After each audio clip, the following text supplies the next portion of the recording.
Episode for higher GC News. Bima Uya Kwaba Hadia latest and hot news and Aramede Bremo. Enunti Sonya subscribe to channel idea Bomodia say be subscribe. There'll be an say be click a subscribe button na wabele notification where is a new video be upload when the first person I want sa ebeka a video afi uya na wa like video give us a thumbs up na afi share my Ato Forson na when you be here na wo hu ensemo ekoso ewo Ghana men mu haram afi yehwe ye ensemo abeto ye pono so yenti ye sankomo yenti sansemu ya ekoso yi mu yenti Enra na office of the special prosecutor reference nchorofo nhia mu ma wo KiII Agyapong ejina koya na mu ekasa no wo KiII Agyapong kasem no na wo chirim se enka na for sanfo owura Ken ofori Atta tansa bako enan na ode ayanta opanyini ko mu bako aye National Cathedral sika twetwere die $58 million ye de kokotu amena sika nasa amena nsusunsu amba megum na chese ya sa no ensu se bimpedwe se kogu amena no eye nsufi ensufon ye de yehwe enye na chese sika $58 million no amena bako sika ni ebei Ken ofori Atta abo man ka editi wo twopanyini na se wombre o mbechiri mu adekodie nte wakari $58 million e de kokotu amena o man no ye nyamfaso bia amfa emfirimu wo de no so eto nchen a Strategic Mobilization Limited ye twene tafran SM deal no so no wo se Ken ofori Atta mo man na boka paparopa enye kawa eno so no hia no so beba no ababechiri ma adekodie nte kokoye sa deal na amfa mfaso bia ambre o man Ghana tansa bako enan afoforo mienu so eka ho bi na owura KiII Agyapong chire mu se Ken ofori Atta watwe na asia wo hu no enitiri wo declare wanted na chese why wanted pa wo my Ghana mu ye hwehwe ni gidi osusu se opagini no krampo no ye hwehwe na ye hu no wo de ne ho akanwura enti so wo tenka boye ono ankasa wonsi mu pam no wonfa no ho mamra enye sa na se bire bi twam na so ma ya ene babi owo bia no emra betwe na se na ye de no agina emra no na enura nse mi pie monten so na otafo mra se bedwani wurumanya for Vincent Eko asifo a opagini chim se we de wankasa na akofa ba ye wankasa ojijereje Ken ofori Atta Ghana fo hu ye kan se opagini adwuma na wo somo my Ghana se fotesanfo no wo mbo number enti fo adwuma na to ho na wo se Ghana sikasem o mampanyini se da already use American system enti onya racial for ne onya racial for china Ken ofori Atta na besom enam so ma NPP mra se bedwafo bako aduokono 90 ebobo mo ho ano ko mampanyini fie ko ka che mampanyini se eye yan kasa ye nipa se bi mpredua se wia so che o ka tere ma de nche ne pete ho na wo wia onwe na bia yan kasa ye nua no na so adwuma na opanyini ne bo no egu ya monyoko ne ma sinti ma ne nko o mampanyini amfi na che se o ma owura Ken ofori Atta som ya kusisi wonu ankasa na kuma to ne yam ansa na o ma Ken ofori Atta akọ ama Dr. Mahamadu Adam waba beto aso enti owura Vincent Ekwasefo akyerem se ne Ghana fo ahumfom so Ken ofori Atta so obesom Ghana bere bi atwamu na OSP declare wanted a ede na owura ofori Atta wankasa na opekọ ne koyi wa no esase bra Ghana no so ba besom Ghana fo sia ma wonsom a ede ne yetwe ho ma so yetwe ho dawre bi ba besom ma wonsom a na wasore na ukọ na wotwe sa chinchina mupomumpo mesom no na ho asema ba no owura Vincent Ekwasefo akyerem se owura Ken ofori Atta wo MPP ba wono so ye MPP ni na so we die se be mpredua sa kwapem ni wo se ade a wonye die na wonye enu ntini se Ken ofori Atta wakofom na so wo SPP hwehwe wa kọ ne koyi wa no esanse wankasa na ope na ade wo ye ni ya ba so ye ka se kọ na akọ ya nke na bia enye sa asemu ni ye ka enu nti kọ na wa anko na asema ba na so wo SPP hwehwe wa MPP ni ame me gina mu bi se mra ni mi ni ma pagya mensa me ni hu bi asem ka enti kọ ne kokoyi wo ho ano so wanye mfom so akukiri mu kyemra na akọ so na se wo ye mfom so ne ho na be hunu se ampa se wo my Ghana emra wa ha Vincent Eko asifua en odi ensemu yi ato eja na orumunyamfo Ken ofori Atta ne ho nsema sɔreɛ na Ghana fo nyina no yetutu ne sere no abasa no nam so ama owura Davis ansa opoku opanyini wo yemprae so mrase bedwani ɛwɔ NPP amanyoko no edimu opanyini so atuna num tu ɛde yafa ho a wo kyerem se wo no so no wo fo aso pa se mpanifo ɛbeto nsa ɛde afrɛ owura Ken ofori Atta no bepiemu ɛwɔ mranim na watimi ayi ne ho ano na emom aso se ensem anase sobo a yede to orumunyamfo Ken ofori Atta so no se ewo nyina so se eni nyina so wo ne de won hyada eni ho asembia ka esanse o my Ghana ha na ye wono ye de mra na ye adwuma emmoadoma kurom mpo no emra wo ho na se bi mpredua sa nipa atiasefo mra wa ha entini se mra susu se owura Ken ofori Atta waye mfom so na ye to nsa de afro se bra ne be ye ho ano a enya mirikatuo enwa se obekọ mradim ne wakọ na chese so boye de to so no wo wasom so so afọ pen na wayi wo ho ano wo yi wo ho ano na wo ho so sa abroba enwa no ne ye gya na wo na emu yi ho ano na enyi a sa abre no na chese wa kyerechire mu e de akyere mpinifo na emu ni nsem odumunyamfo Davis ansa opoku kan se kwanya office of the special prosecutor wo fa so na wato nsa de afro rumenya fokino frata no ene na wonde ochirim se openyin na wanfamra ekwan so ochirim se wodi kan tro krata komo owura keno frata mo de anu ye kura mpa abere o se me hododome enu ntini ma me bere kakra me fira yarasa bia meba afi so doctor for krompo mo hwe openyin no omo nso de krata abere wa echirim se ampa openyin no hododo na ye ya doctor for de ye hwe no ntima na bere kakra ama wo OSP krata nyina no wonsaka na wo fa echire na conference ntwerefo nhye mu de declare openyin no wanted na wo pese wo kire sen so wo openyin no wafom Ghana fo nyina de tum se wafom enti fra no wo beyi ne ho ano he mbra na ye de adwuma na emo be Rambo star na de kwakwache openyin na wasom so so afọ Ghana Finance Ministry na wo pese ogu nanim ase na ogu o ma Ghana nanim ase enti onimonyamfo echirem se kwanya office of the special prosecutor wafa so na wato nsa de afre onimonyamfo ofori Atta na ochirim se enye kwampa so esanse kobasa na oyaguo my Ghana nanim ase mpo ewa amononefo enim esanse opanyini ogina Ghana nanim akwakope bosia wo IMF ko ni nchen e de amaye pay na putupuru mu BBC Al Jazeera nyina na da ho se former finance minister of Ghana he has been declared wanted na chese se bim preda sa egu o man ho fimpo ewo kwa bisuntu opanyini chirim se owura KiII Agyapong won de wo fo aso so woto nsa e de afre enkane finance minister so mbeyi nsama no nemom kwan a wo fa so ato nsa de afre no ho nsentwerefo nyina dimuni ade no chirim se ano edin dodo enti opanyini no hwe na wonto ne boase kakra emfa ho abra Akufo Addo be ye mampani no obi a wo Ghana ni bia be kae a na osre ene wadi between the time sabi opre akonwa no 2008 2012 lusu ye over 2016 no omo ana sabi omo de omusika akɔhye nachi no omo do so papa seska ni nyina achi no na oba Ghana fo ho besre yen 11 cedi ne 55 cedi so bekai na also to creditor na wacha ne 1 cedi ni nyina ebae enu achi he had to sell some inheritances via na wenya to say ni papa hotel to say O'Reilly secondary school na ewo ha no omokoton ni nyina they sold all those things ansana oba abem enti ema me de beye kasa bi se omampani Akufo Addo se woton baby a eye sisabe sheet na mame anopa aduane breakfast bed and breakfast si watimi aton se Agyapade no e de aprese oba be mampani a na enye o my way no onton because bibia onim enhyehyeye bia sabi efa amemu hu no ye de tutu fie ho enunti na ohwa a Yesu Kristo kurampo na asem from 1 Timothy chapter 3:1 o se ni ofa nyame adwuma no ana asofu dwuma no na wafa adwuma pa meboa na o se obi a wontimi nhwe ni fie wontimi nhwe nyame asafo so enya sa enunti se wodi gunsani ani a obi a wontimi bone papa Agyapade ho ban ebede na watimi abo oman Ghana ho ban obi a wotimi de ne papa Agyapade kogro medamase ebede na onfa oman Agyapade kogro medamase. These are the few things that the biana me de emfato ho edima Ghana fo ma omuhu se Akufo Addo wa ma oman iba oba na busua ne na yonkofo biba anunti se wo hwe enioma ekoso na ban abremu from Agyapade to PDS to Boss to scandals ahudo bebrebe na edia de ncheche na wo de gunsani ani na even po say ye fa the word of the oral no committee na omote no say sika enwunu no ebetimi aye in excess of $20 billion say numpo ye say ye fa no kwa keka, which of course I know say it should exceed the amount. See a fair no kwa keka nanana on my way your GDP a little above 60 billion annually. The annual GDP of this country is in excess of about 60 billion.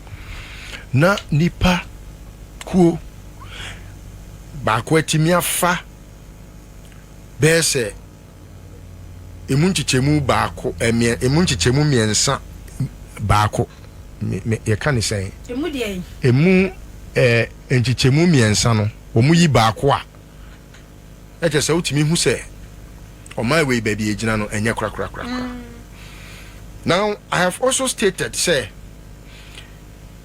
sika ewe Akufo Addo ne na yonkofo ni nuanom nchen no in excess of 90% of monies they have accrued over the years 2017 to 2025 January. Sika o mine Ghana sika akodi Akufo Addo ni na busuafo ni na yonkofo brofo kasa mu me from the criminal syndicate of family and friends no sika akodi o monsem no in excess of 90% of monies they accrued. Sika eba o mine sika eba o mine futu 90% now. Yes, it's in excess of that. Okay. A brosa. Okay. Because Akufo Addo ni na ban under the Akufo Addo Bawumia regime no. They cannot account for 10% of money sir. Ebedi o monsem omo dia bo my way ho bra. They cannot account for that. That is not to say omo workers ka. Yes, they paid workers. But odie fabusia bon kwampo eye mfato ho. Na so my way na as at the time Akufo Addo ba ban mu no. Na sika na waje o man na je for say ye dey born ho bra. Ebi na yedi si suku adan, ebi na yedi si akwan, ebi na yedi si interchange ahodo bebrebe, ebi na yedi si suku adan sagleme. Abaya wodo nyina sika omogege including Nkrumah penso ne Akufo penso ni obia liman obia no na yegina 120.2 billion. Akoye kasa adaya no the bia 120.2 billion. But nanama yen fasa sika no entoto ye bra na ya bofri Nkrumah penso ye friend is saying N1 tema mo friend is saying tema kwan no tema motorway what you say any akwan ni akwan wodo bebreba na yi ansa na Akufo Addo be mampani no interchange ahodo anajo Mahama ya one the previous regime kofo no ma ban ni obi aye no ni nyina ho ka na 120.2 billion. Debe mo hu se Akufo Addo ye kronfo pa no no ono nko abaye no waji sika in excess of 700 billion. Etifani say 120.2 billion no etimi aye enwuma ahodo esuku adan ahodo emu ye friend is saying enyapade a sebi ye oman ni betimi de nsense ne boaka se we nyina ye oman ne dia na se ye ka se eye ka ya bo enu ntie nkotua ne ye benya bibi de nsense so se oh we na ma ye bo kantie kwa kotua ka sa sika no anya no e wo se nketimi ya de John Mahama pe aban eye no be se ba kumpo ne yenka se oh se ye hwe John Mahama osi school dan bia baako be edu Akufo Addo ba ye no wono so abobesia wono so atimi asi school dan maako du enti ye pe John Mahama pe na ban je 54 billion e wo bosia bomu sa 54 billion no e ya dia chese enu bi ni yenya sagleme wom enu bi ni yenya rich hospital wom enu bi ni yenya the bank hospital wom enu bi ni yenya terminal 3 wom enu bi ni yenya circle Dubai interchange Kaswa interchange kejetia any even 123 from scratch community days secondary schools no e-blocks no ni nyina yenya no wom enu mpokrampo no Akufo Addo cannot boast of even say he has spent a 54 billion on those projects ya obetimi de nsense ne boaka se projects we na me de o man sika ye enu nti no bosia me boy no emu be 54 billion no me de aye sampuntu nyuma no Akufo Addo cannot say waye bibia a set de John Mahama ye. And so ye busase busia sen wagye is in excess of 700 billion. 700 oh. Now just how the what 120.2 billion free more. How many of that money can you get in the 700 billion? About 6 of them.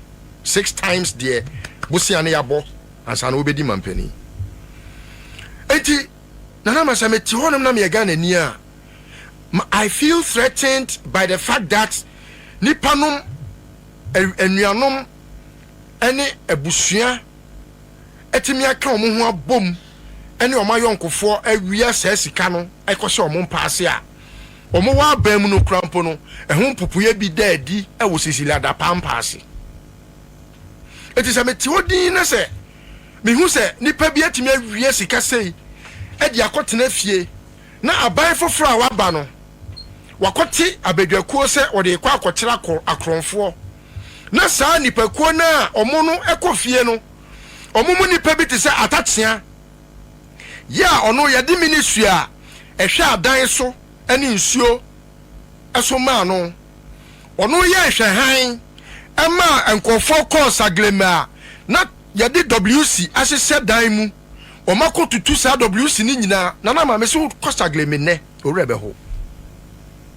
adan ya si a ya se glass wom ya fittings nyina wom electrical cables bibia ya bibia kama atatia eye nhwe han ema adan no emu WC ne emu kitchen cabinet ni nyoma nyina amanfo ko wia ni nyina senye omumpo na wie ya ewia ya oye nhwe han as the minister in charge of that project no ma ye wia amu nyoma nyina ne se ene special prosecutor ababonten na odi kwadu maku enum aye nyina so e declare ora ken ofori Atta wanted nanama Bruni Beka say it's better late than never, but it sounds say our friends that are friends with special prosecutor, I don't want to call him my friend because he's not. He could be a talking mate, but not a friend. And so I really understand what goes on there. If not, I even have friends who work with him in that office. And I know what he has gone through. For example, even why he had to flee for his life. Some of these things, I make me too almost for say, they should let it be public. What must I say? Because me, the reason why perhaps I still have my life is because I have not hidden away from being vocal with whatever happens in my life. What must I say? Maybe that is why I still have my life. But on a more serious note, people should find out from KiII Agyapong why he had to flee for his life.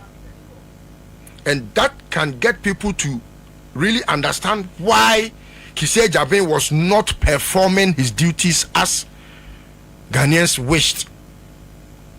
Because a human way be. But Nejuma and Swani and Akufo Addo. And see na list as ma come no nya adwe. No, me person obi ni me be adwe. I'm putting because KiII Agyapong. Yes. Special prosecutor Juma na de man no. Yes. Na onim say a huge responsibility. Yes. Na Juma wo be ya ebe ha no. Obenya threat. Yes. Ebe ha no. They said the list of be occupational hazard. They said the list of what one we are working. Yeah. Because publicly now we are open. Yeah. Yeah, what can yes, ya can yes, no. The list of where faha. That's the name bukura na yenimukofo be hold you more responsible. Yes. But ye the adwuma man. Now what catch him said go to your point we say me dwane. Na the enti na wu dwane.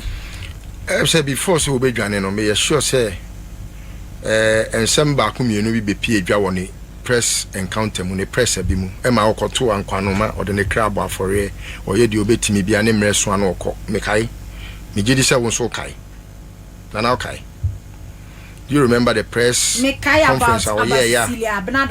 Yes, a court, you know, was trying to even side with the existing government at the time. The court was trying to even downplay the fact that Obi eye kromfo wa ban mu a wono ntimi nkyere ba bi onya ne sika free and so o mpese o mama ne luku say sika no wafa bi okay ma ne be ye pressure. Now you see, Ghanaians must awaken themselves up to a certain tendency a boama kromfo dwane. Meanwhile, many wumi taxpayers' money ene ye din a ye de agina sebi bosia boso akɔgye sika na enkofo kakra bi omo the diversionary tactics bi the politics ne nyoma be wurem na ama ade ehu hia yen na wo se ye no na ye jai saade no na afe ye ka nipa bi animu a eni kwan se enka wo se enka ye ta o machi rather, because nanama menu mienu we are examples of how Akufo Addo was a tyrant. Minu mienu sebi how sometimes ukofia ubeshe wachi. I make sure say what I am share kofia at least ubedru fie jojo no crampo no a free studio ha to your house no, you know how your life was under threat. If not for any reason, you can even use unyanum journalists ahodwa their lives have been tortured. Ebi kura ewu ameswali afa ho ewu and Akufo Addo be sure say wo kai sa no mani nyina. So eya emamo ma the fact that obi anye na djuma ye no, which of course menyini say KiII Agyapong can be proud of his work in previous times, even though enyuma ni bi wo ho a oyeye diligently ebi wo ho so a ninsinto obe boy amane as a general public. But Nanama, on a more serious note, and somewhere ore KiII Agyapong gina so e declare your friend is saying can ofori Atta any nipa be say nine aka ho no check can ofori Atta pen we declare wanted meboa ye hwe sansem no de di kan o se o hwe National Cathedral mu meboa National Cathedral sense mu meboa ena the tosu biem ECG Beijing Technology Limited contract termination bi meboa ena strategic mobilization Ghana Limited any GRA contract, I think it's SML and also so eka ho ena procurement of ambulance and no also so honsem say Akufo Addo ma no e wo meboa ena GRA taxes GRA's tax refund account payment. Okay, sir, sika be 52 billion bia. These are enyoma enuntinu ye hia ken ofori Atta ne dia ye hwehwemu. I asked the question on Facebook. Say kenye nyame ena odi Ghana ho afofi ema aban sesan ya. How was KiII Agyapong going to venture into this business? Me person Ghana for yenya candid to ourselves and be sincere to ourselves and honestly ye answer say entinkebede na KiII Agyapong etimi aka say or Kwaku Annan ofori Atta into his office wabra Akufo Addo na mampani, when of course the history we know about ofori Atta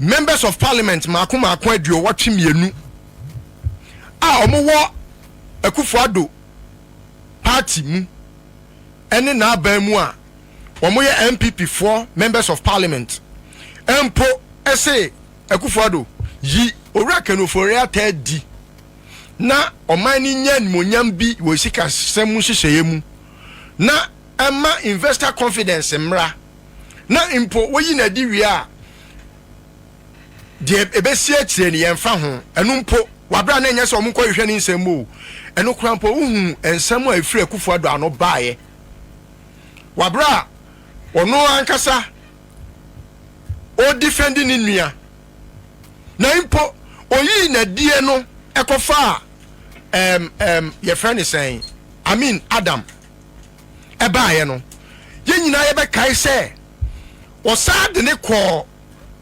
another level. Please to me so am few minutes na menye interview me serve asisia. Okay, few minutes. Okay. Hello, abusa for yakoni ene lawyer Isaac Mintalabi akotwetwe nkomo efa special prosecutor so we declare former finance minister wanted yene no endi ho nkomo response efi ni lawyers ho no mo aba say officially omo trade man special prosecutor say Ken ofori Atta eho emfa no enti say eye no kresa say ne nsa akade a yede no declare no wanted yene lawyer Isaac Mintalabi enkotwetwe nkomo. Hello lawyer, good afternoon. Afternoon. Na mpacho apom ti say na me adumo regina ho ya amuso yo nyame adom ye ho ye de di kan special prosecutor KiII Agyapong ene ne press awoye no minim se wa follow udu ani ade akira mini kan ede na wo ka de afa ho yo yebeti atiefo am se najuma na oye no special prosecutor no ne na se corruption related offense manama no na or evidence and answer or people for also to me to one among or your own investigations in the after investigation the coffee evidence are credible also to move to the next steps in the we are the matters in Nejuma na oye Nejuma na woye no lawyer KiII Agyapong actually say former finance minister were declared wanted. Esan se ebra ohiano no wanya no afi omo trade by say osiki medical treatment outside Ghana enti no he's out of jurisdiction indefinitely enti were declared wanted. So emre mu no ohia obi wona mra kwa so ono so ewo na lawyer for omo trade amount say enipa no based on eniema 1 or 2 3 enti no oni Ghana ha oyare ne ho emfa no enti se doctor focus obetimi aba obeba eno no utimi declare no wanted say we invite no no so responded to we invite no you the one say me na so yeah KiII Agyapong account the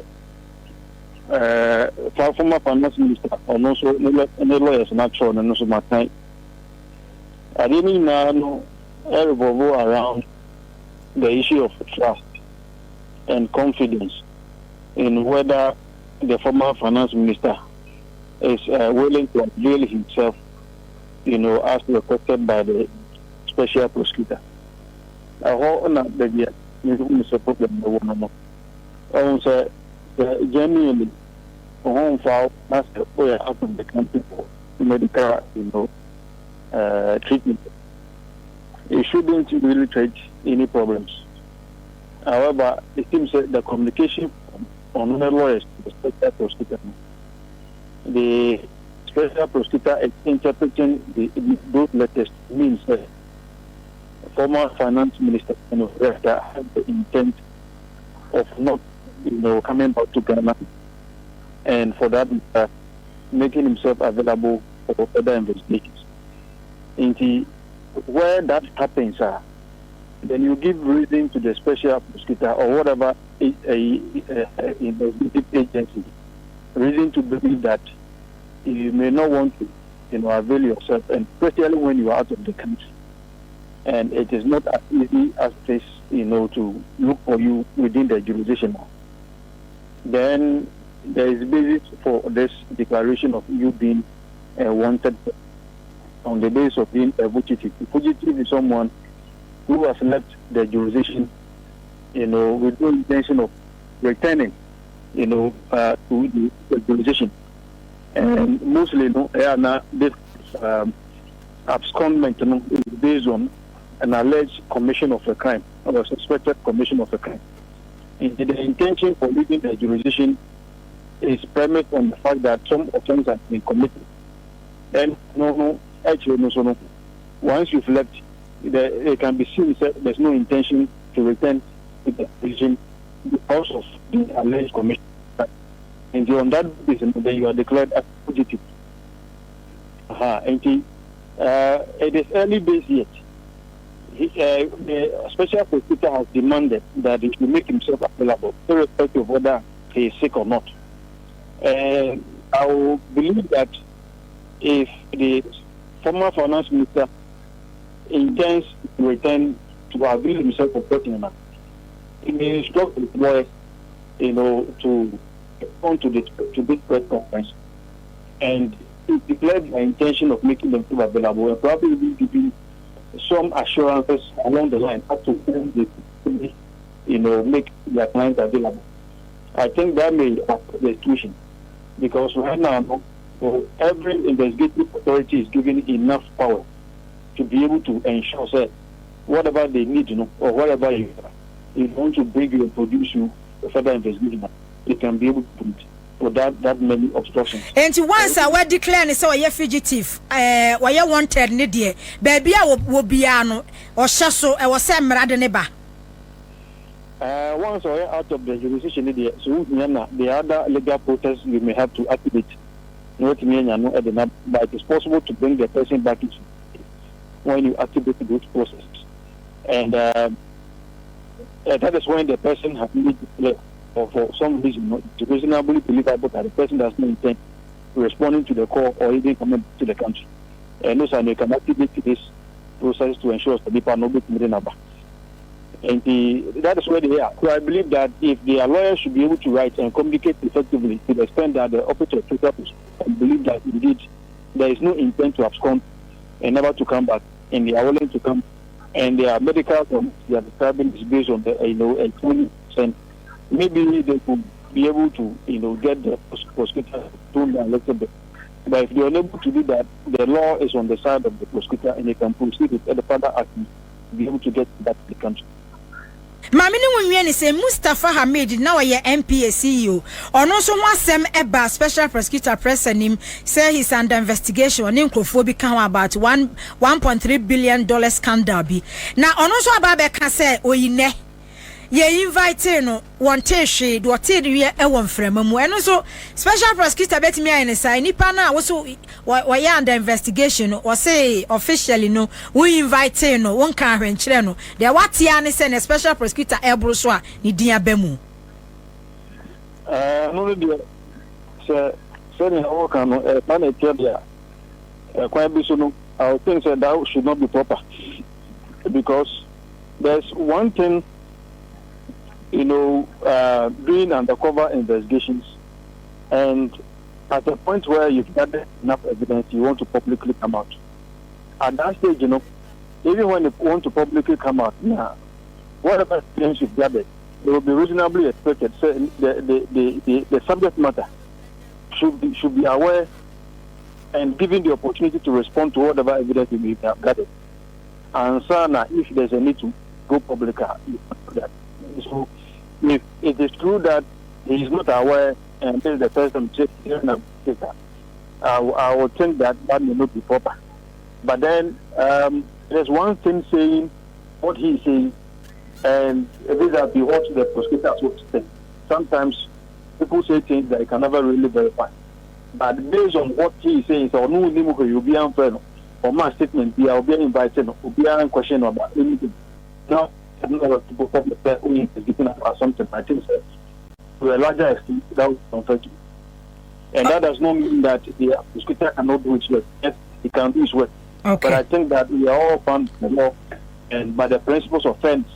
And if you follow the law, that's what I believe in. Once we follow that, even when the person at the end of the day through a court trial is convicted, he is happy himself that you are giving the opportunity and the chance and the proper trial and the fair trial. It's always better than when the person is acquitted. Lawyer Mamini Wunye we emra back can ofori issue no. Enkrofo se wo hwe issues here and the special prosecutor raise here. National Cathedral yete yase spend $58 million e de to ho. E da ho da. PDS scandal krada bre started be 2020 mu. Ena enu eche Martin Dukoya special prosecutor by scandals ni bi ananse issues ni bi ho no mo a e ho no mo dada. but edi be 3 years 2 years na NPP Special Prosecutor why today adey well no crime has no expiry date so ofumumba may both any criminal offense has no expiry date. And there's over 120 years now, one day no. The only thing that can stop a trial is when you are dead. In certain point in time, unless the entire matter to amend that, it can always be reactivated, and the necessary investigations and possible prosecutions, that whether it has taken 3 years or 4 years or 1 year or even 2 years, it's not really here or there, because the state has an interest in ensuring that the crime committed must be punished for it if there's evidence for it. Until we get to that bridge where we cross and say that okay, we've concluded that no offense has been committed, then you're out. But where a crime has been committed, the state has the interest to prosecute for the offense and to ensure that there's punishment, and so there's no expiry date for it. Okay, yada si ewie adaje ne mra wanya ede amaye ye. Abusuafo enti lawyer Isaac Mintalabi ena eneno ekasen. Listo we me so to asoma me. So like I was saying, that question mature me Facebook or is to tell a story of why KiII Agyapong could not have performed his duties. Because no true. Yes, he was in a very serious terror. He was under a very serious year. Now, Sabreno, his life, I understand, sir, was apart from threatened. No, there was an attempted something on him, but it hurts me so much, sir. All this information, gather. He himself has not put them out. It doesn't amount to say, Bibi, Sabi, yet your man na asha wonsa. Obi de say matiamidu, no sorry na all church on Sefa KiII Agyapong ho no. Edi enti na matiamidu o free office wa or trust say the events on the 12th of date near Agyapong, leading to the 12th of the Adana Rollins who and a man yam say na a man ni jai Akufo Addo adwuma kra to ho. Matiamidu. So when he gets that double math na ene wakase ade tia na wakase you Matiamidu mpokrampo a uhu ohukrampo no you fled. It is a metese amafo kase KiII Agyapong was not very effective. Yes, me makabi. It's not as if I want to get him to be pampered. No. Everyone must rebuke him for not doing his work. But if he has a very cogent reason for that matter, no to when to me establish it, and as when to me anye a Juman send fata, we must also abide by it. Mr. KiII Agyapong adwene say obi awia fon wo second wo be chekwa na. Debi na onima Jumano na send tie. But e bi wo ha o say edu ba bia e na make us communication. I say abide we by no. The communication bi amananya deficit bi e wo neoma bi a asiemu. For example, won sa nipa ya clear omo wo court no. Ora Sedu Agongo, Ora Puni, Ora friend saying Collins Daudanom. All these cases no. Just because of that deficit now, that gap now, Attorney General Minister for Justice Dr. Dominic Ayeni, the able lawyer, and communicated to the public as to why he has to withdraw those cases no. Ama indelible mark biakoba say as abano waye adeno by his whims and caprices. Even though Sabi, yeah, technically sound I nim DNA call wa binder the anymore. For example, Collins Dauda, more bind more witnesses are more do more call no. Crowd witness against mo. In the case of Sedu Agongo, any your friend is saying, Opuni, more Kasama confirm witnesses. Your witnesses became your adversaries in court. They witnessed against Abain. But what clear? Entino, Nippon so tiabontino, or Indiantia, Unina so declare no. Now you say a political, as or your party members, and I will buy and where you are free court. No. Meanwhile, you are justified to have done ABC, but because of that communication gap, no, ama nipa feed into it like they want to fill in the gaps for you. Because listo at the moment ya obinim se kisi Agyapong ekuta information bi won ho. Yes. Information no e won ho no. Yes. They will come after you. But say wo ba bonten. Yes. Na wo be kan. Na wo boss na wo kan. Yes. Can ofori Atta this. Mustafa Hamid this Yes. and that. Afenyo wo mo no kwa ni be suro se bibi ye wa. Exactly. People will come after them. That is but what I've always said. Because and someone no waboa no na no woda so no. Enti na omu peso omu kunu no wode ko adaka. Exactly. But se kisi Agyapong ehunu se special prosecutor adwuma na de man no. Enye so akwache akonfo wo circle. Exactly. Mobile phones Na akonfo wo circle cry enche na yes. But if you find say yes simple sir. But simple. We are Martin. So those are the things. It is what Babontin lecturer yes say senisia and ka Ghana for no mumbe protein ko free. Me ogidie pass enu ne sinto. Emma Ghana for ntanechi. Because nana say be tika se fidie so ayeka Akufo Addo bone no. Enye say ya fa na hogo no so. What am I say? But because you didn't send me go abontin no, people now become our security. Onam kra no obi hwe wachi ama. How many times na wonam te ya ebia nanama? How many times haven't you been threatened?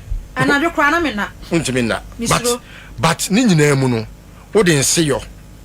But I think say enye nipa nyina na te say ebia he was not technically trained to know how to communicate his predicaments. Any adwuma no eso se. Enti abasa no ebia afeni we hu say abai we die or you safe na ma hu say for some time now minim how you have also felt. I say yeah how be free and so be so free so mini kapre wombotom but ti say no say mini die but e come cramp on me.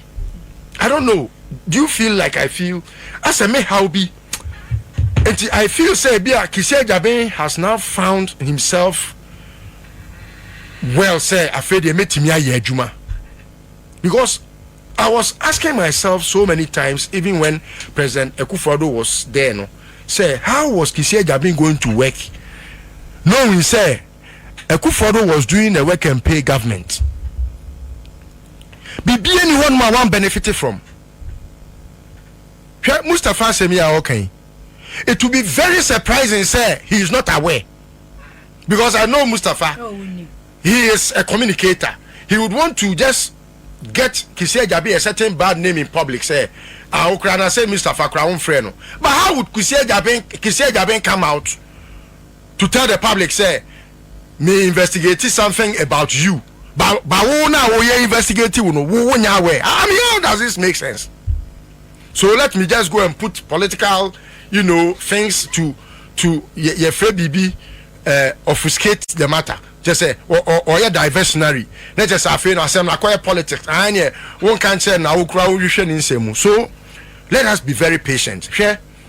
They are very tactful. They are very cunning. And conform where we are sikano. Nenka obi ti say attach yan megina bonten kan kire Ghana for say. Ora na ajo Mahama ate no. Any local standard, any mrem, emra ben ajo Mahama ejina so ate. Do we have a reason to believe say ye wo obi a owo wiase a wono de ye de mrama ne say wo che kromfo nana ma obi be wia wo dem wakoto no say o wia wo say police fo nkwa na ye de mrama o say o mo nkoche akromfo ntime ko police station akobo o mo amane say kromfo ne hyeme dem nti no o mo mrama sen ne nkoche no. Does it make sense? I don't think we are citizen. You have every right to cause an arrest and to effect an arrest, not to just cause. So you have every right to effect an arrest. I don't know if any citizens arrest. And even without John Mahama mentioning, say what he orano, every Ghanaian or even non-Ghanaian but a resident in Ghana, obetimia tsekronfo, I did not call police station. I'm a police fire here in Semu. It will no more problem with Orano. They are PROs for thieves. omo against KiII Agyapong say adena assembly che yes obetimi akasa ache but to criticize to the core say adwuma na oye ne krampo no ohun na adwuma nti ofo na adwuma nto te say de ne me ankasa me dofo me mentor eye owura ansasare e kan no TV3 no I vehemently disagree with him say KiII Agyapong nja na adwuma nto ho na ohun na adwuma ansasare you are an example of Akufo Addo's tyranny obi a wabie wo law school wo ye wadwuma obi a wo waye administrator wo Ghana law school wabie wo private law school wo ye wadwuma Akufo Addo sat in law firm no for 3 years a law school no or sat in down for 3 years for no reason but everything illegal. Did Akufo Addo have the basis to close down your school? So how were you expecting say KiII Agyapong could work under Akufo Addo, who was a tyrant, a terrorist for that matter? Then you are trying to support Ken Ofoyata say you go anymore say no come here ska no need say we ska you go anymore say ana.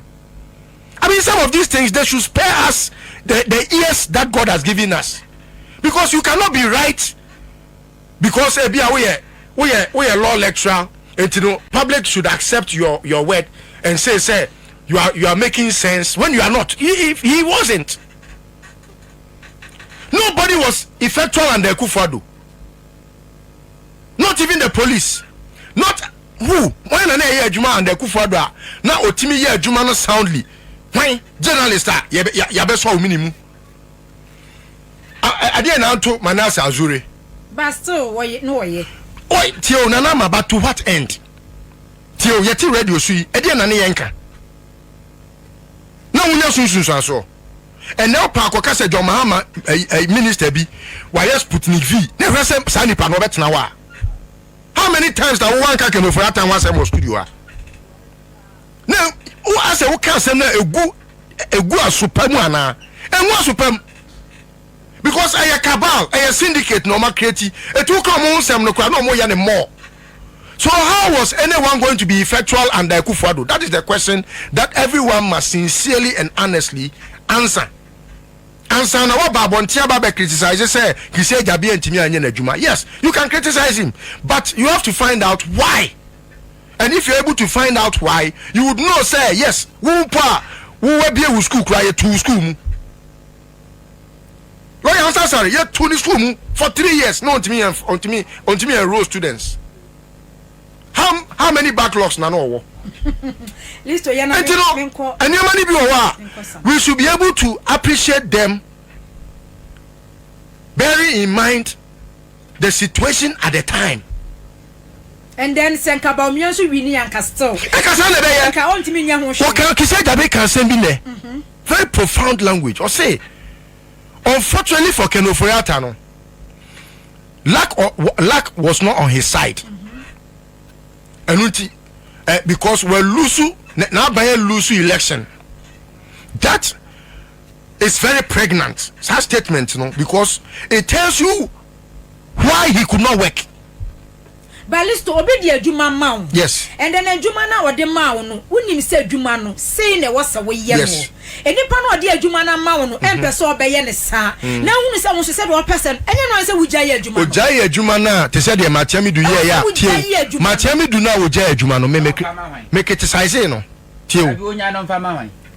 Ah, Sami na ya dia Juma make criticize na wa dia Juma na dia o se be ye no ma wonya se wo se wuja na wo kire ga and yes two things and yes KiII Agyapong ntimi nya adwuma no KiII Agyapong nya impediments in his way wabra wo ye na adwuma obetimi aye but nipa ne ma wonye nipa ne ma ne nya no doesn't mean say sa nipa na wo ma ne nya no ye ne nyame asese KiII Agyapong resign senke KiII Agyapong resign ye pe and can say the next stage no ko beko kofa gabby na akotena sa office and that office no so a security of tenor eti gabby na nke beko akohwe omunsemu eti the nyame asimpo say KiII Agyapong resign because nana here sometimes and some people we are classified, you cannot put them out. Because nipa na one okasa no we dey come out caution say same way there is just for your ears, but you can just by way of your commentary no be parable about it. What must say o kanu abebuom say nipa be tiase KiII Agyapong could have died Anybody that knows that office no ni wom staff nimpo we a staff member who kofia na usro because Akufo Addo was president. How many times obi ayama omu security odini ko ni fie krampo no na security no was an adversary. U security ya se fa ene ne nante o na security no ma info ye wa ha ye kwa ha ye fira ye be kwa ha. It go to a point now say ebimu krampo fa private security. Private. And you know, we should not just think say it was ordinary. Afena Nyankopon adom asa oman no ye fa hodie. And to let's expect say if we na ko na nimu no. Okay. Ye betimi anya. Na me de ma no si wo KiII Agyapong en semofa Mustafa Amid ho no. Afema hodie ntia ayi minua Sefa Kayi. All pa NDC for achel say omumra emma ye nya adwuma na enya asembia. Mustafa Hamid na Net2 atwi no. Why the board chairman and the board member? NPA. Yes. I want to know. Come Sefa Kayi adwuma. Afenyo baby assembly nenam. Ma won tan some mom. Ye be wo mom diska no. Okay. Ye be wo border omo approve say sikadie no. 1.3 billion. Yes. I don't think Sefa Kayi canily. Oh, ye no mom ye nya adwuma. Anya hwe. I say any NDC ni asem. Uni NDC ni asem ade ne yakoto about 2024 no. One can say NDC for say pamochaw. Afa momra ne nyina ye fan fe so. Ya to aba wie. Afa ne wan say e wo say krono bi amabɔ no. Na wo Sefa, wo ti wiase. Ene sika bia no asudi. Afa de wo hu nya. You see? Nana, let's take our time. Let's not be so hard on ourselves, especially with this government. We should be very steadily. Obi bia wa from my way Kweku Annan the same poor must not be left off the hook. Let no one get away with murder.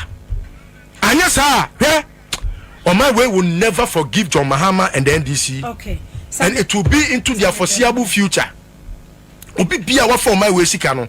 We should just be very meticulous and we should exercise brevity.